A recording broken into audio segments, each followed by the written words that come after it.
Donald Trump is rattled. The Trump crowd is smaller than the Harris-Walz crowd was. It's the latest ad from the anti-Trump group psychopac.org. Trump was complaining that an estimated 10,000 people were at Harris's event. He's upset. And the message hits Trump where he now seems especially sensitive. Unhappy Trump is freaking out over Harris crowd sizes.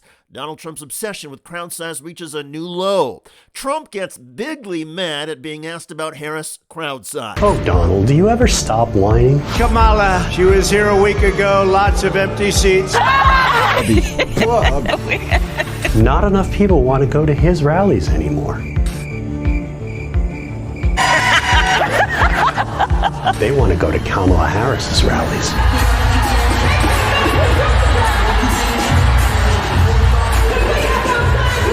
Enjoy the rallies while they last, Donald, because where you're going, you're not going to be able to have any.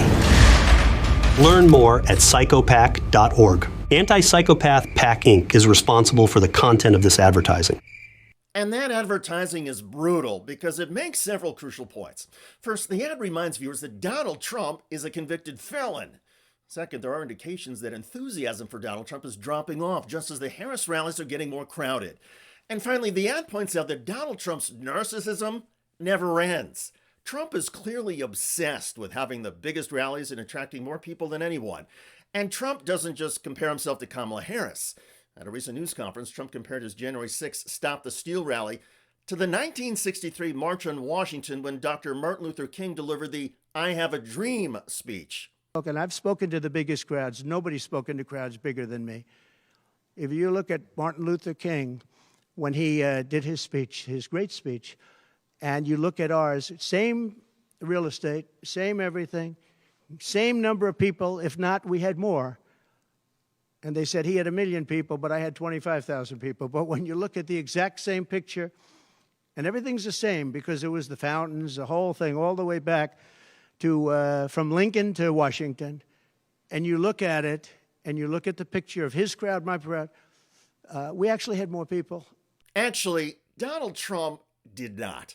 The Park Service, police, and photographs from both events all tell the same story. The Trump rally was smaller than Dr. King's March on Washington. Now, in Donald Trump's own mind, he may not be able to accept that his rallies or crowds are not the biggest and best in world history. And if Donald Trump really feels like he's been victimized because the media will not say how great and wonderful he is at everything, so be it. But the anger and rage from Trump are remarkable, and it all underscores the point from Democrats that Donald Trump is weird and has horrible judgment. At a time when Trump is trying to appeal to black voters, why on earth would he diminish the significance of Martin Luther King's March on Washington? And by the way, that march was about promoting democracy. Trump's January 6th rally was about blocking democracy. Armchair psychiatrists and psychoanalysts are once again having a field day with Trump's wild proclamations. And several experts believe Trump is seething over the media coverage of the packed Harris rallies and her record fundraising. Republican political analysts agree. It's money raised and it's crowd sizes. And those are the two objective measures of the course of a campaign that pundits, operatives, press always can try and measure with it. And so that is an obsession of politicians, and certainly Donald Trump has taken that on steroids. And Democratic analyst Karen Finney adds that given Trump's narcissism, falling short on anything is going to be a Trump issue. He's probably insecure. I'll just leave it there. I think women know what I'm talking about. Whether it's your car, it's your crowd, it's your, whatever. Matt, you look deeply uncomfortable. 6:20 in the morning, ladies and gentlemen. And that takes us to Trump's tiny hands. No.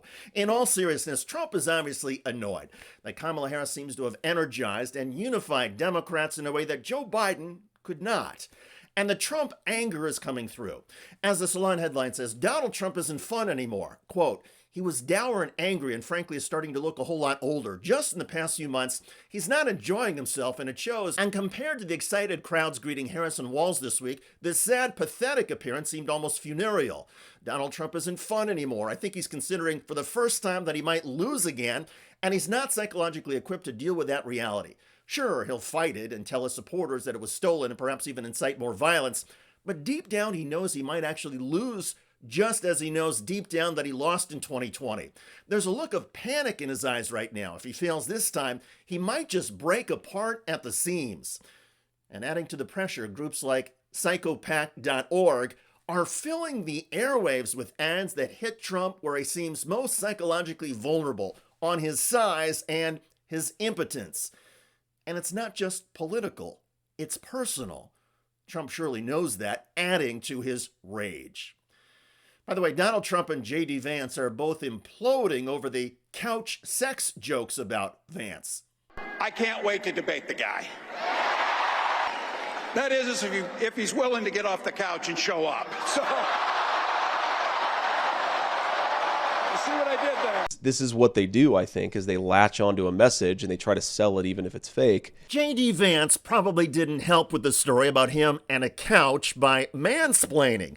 AOC wrote, "Why are you sitting like that?"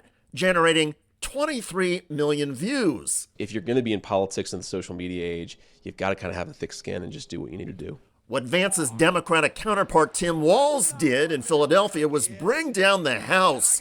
Check out that video at the link below. It generated a lot of comments on YouTube. One of the most popular is from SkyCloud, who writes, "Vance really is weird." I agree. I look forward to reading your comments about Donald Trump getting pummeled in an ad mocking his crowd sizes. I'm David Shuster. Thanks for joining us.